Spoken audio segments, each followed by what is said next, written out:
हरे कृष्णा।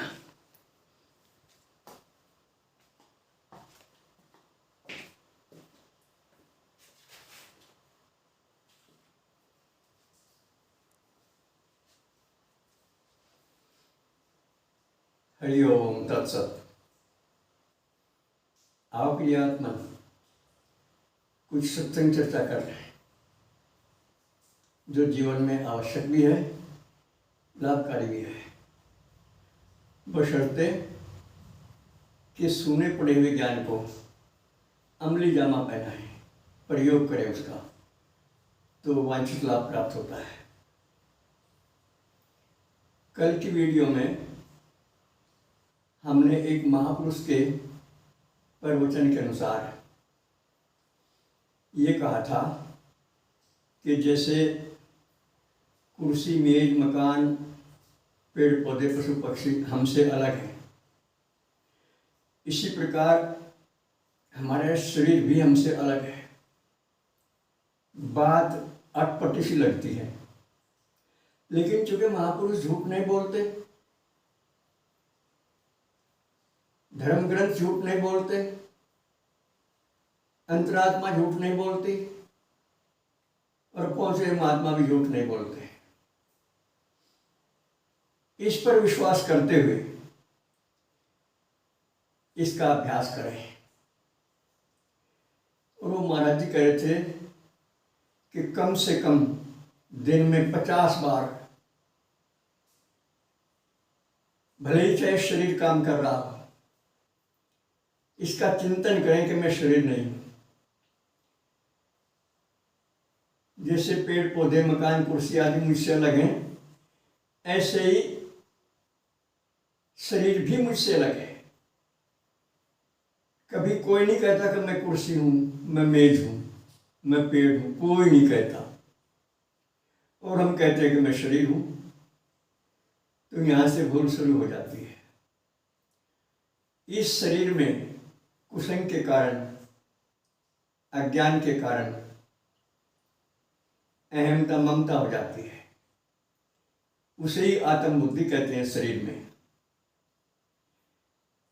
और ये बात हमारी समझ में तो खूब आ गई भाई, कि जब तक शरीर में आत्म बुद्धि है, अपनापन है, मेर है, तब तक ये अज्ञान है। इस स्थिति में की हुई पूजा, पाठ, प्रार्थना, भजन, साधना वो आत्म कल्याणकारी नहीं होती, हालांकि सिद्धियां प्राप्त हो जाती हैं। इतिहास में बहुत प्रमाण हैं ऐसे कि कई लोगों ने कठिन तपस्या करके भगवान के किसी श्री विग्रह से, श्री जैसे ब्रह्मा जी से, शंकर जी से, विष्णु जी से, कृष्ण जी से, भगवती माँ से वरदान प्राप्त कर लिए कठिन तपस्या करके। लेकिन जिसने आत्म कल्याण का मार्ग नहीं प्राप्त किया और भौतिक संसार की सुख सुविधाएं प्राप्त की, वो उन्हें प्राप्त हो गई, लेकिन काल क्रम से वो सब नष्ट हो गई। वरदान भी नष्ट हो गए और वो खुद भी नष्ट हो गए। समझ में आने वाली बात है भाई बहन। सिवाय स्वरूप की जानकारी के, सिवाय आत्मबोध के, सिवाय भगवान के साथ एकाकार हुए कोई भी सिद्धि, कोई भी ज्ञान स्थिर नहीं होता, सदा साथ नहीं देता और छोड़ देता है। क्योंकि प्रकृति का नियम है, संयोग के साथ वियोग है। इस बात को प्यार से सुने और गुणे। संयोग के साथ वियोग है। शरीर के साथ हमारा संयोग है, इसलिए वियोग आवश्यक है। और हमारे आपके सामने कितने शरीर जा चुके, क्या ये नहीं जाएगा? अवश्य जाएगा। इसके जाने से पहले हम अपने को इससे अलग मान लें और इसे एक साधन मान लें। साधन धाम मोक्ष के द्वारा, ये भगवान से मिलने का रास्ता है। इसी शरीर में रहकर जीवात्मा परमात्मा से संबंध स्थापित कर सकता है, स्वयं को जान सकता है, संसार को जान सकता है, अज्ञान अविद्या से अपना पिंड छुड़ा सकता है, केवल मनुष्य शरीर में।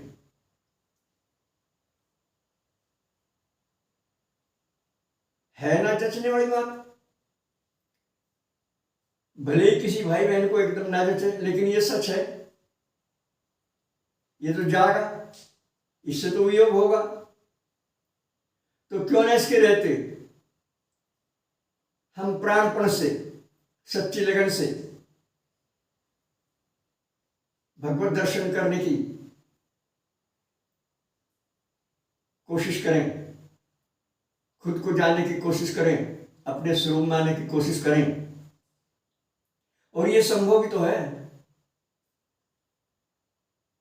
कुछ भाई बहन से असंभव मानते हैं, वो उनके मन की भ्रांति है, वो उनके मन की ग्रंथि है, वो संसार से मिलती है, वो कुसंग से मिलती है। इस ग्रंथि को तोड़ें। और एक शब्द आया है, पहले भी किसी वीडियो में हमने बताया आपको, चिज्जड़ ग्रंथि।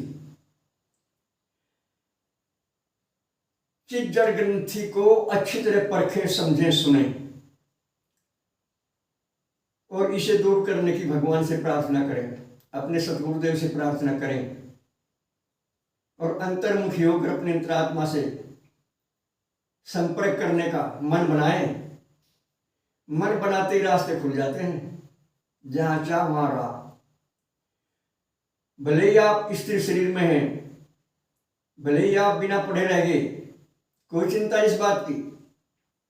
आत्म तत्व जो है वो समान रूप से पढ़े लिखे में और अनपढ़ में बराबर है। इतना जरूर है कि पढ़ा लिखा शास्त्र पढ़ सकता है, भाषण दे सकता है, बिना पढ़े लिखे भाई बहन शास्त्र नहीं पढ़ सकते। लेकिन ये जो अंदर का शास्त्र है, अंतर्मुखी होकर जो भगवान के द्वारा सुनाया जाता है, ये तो सबके पास है, बिना पढ़े लिखे भाई बहनों के पास भी है। भगवान तो कम बत्ती नहीं होते कहीं, अनपढ़ में भी बराबर हैं। जैसे हिंदू में है ऐसे मुसलमान में है, जैसे संपन्न धनाढ्य लोगों में है ऐसे ही गरीब लोगों में है, ऐसे ही भिखारियों में है, ऐसे ही राजा महाराजों में है।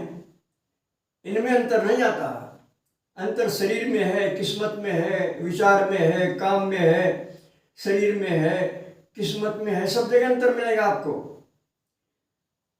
लेकिन भगवान की कितनी कमाल की अहेतु की कृपा है, ये सबके हृदय में समान रूप से रहते हैं। और बहुत सारे बिना पढ़े लिखे भाई बहनों ने इनका साक्षात्कार किया है। इस पर बार बार विश्वास लाएं और यदि नहीं आता तो प्रभु की शरण में आए। इनका दरवाजा सबके लिए सदा खुला है, केवल पढ़े लिखों के लिए नहीं है, केवल महात्माओं के लिए नहीं है, केवल भक्तों के लिए नहीं है, चोर जारों के लिए भी है, अनपढ़ों के लिए भी है, गुंडे बदमाश लुच्चों के लिए भी है। जब भी कोई चाहेगा सच्चे मन से, तभी दरवाजा खुल जाएगा और तभी वो रत्नाकर डाकू से वाल्मीकि बन जाएगा। बस इस पर विश्वास करें और जुट जाएं आंतरिक साधना में, बुराइयों को छोड़ने में और शरीर से अलग होने में। बार बार चिंतन करें, विचार करें। बस आज इतना ही। सर्वे भवन्तु सुखिनः, सर्वे सन्तु निरामया, सर्वे भद्राणि पश्यन्तु, मा कश्चित् दुःखभाग् भवेत्। हरि ओम तत्सत्। नए दर्शकों और श्रोताओं के लिए हमारे फ़ोन नंबर हैं 75 00 39 75 35, 96 9 00 54 725। हमें आपके फ़ोन का इंतजार रहता है। फ़ोन का खर्चा स्वयं वहन करने की बात हमने कई बार कही है। आप केवल मिस कॉल कर दें। और ये चर्चाएं जितनी हो उतनी कम है, फोन से हो या आमने सामने मिलकर हो। यही चर्चा लाभकारी है। आध्यात्मिक चर्चा ही लाभकारी है, आत्मा परमात्मा की चर्चा ही लाभकारी है, संसारी चर्चा इतनी लाभकारी नहीं है। हालांकि इसे छोड़ने के लिए नहीं कहते, संसार में रहना है, शरीर में रहना है, लेकिन इसमें जल में कमल की भांति रहने का अभ्यास करें। धन्यवाद। ओम शक्राय नमः।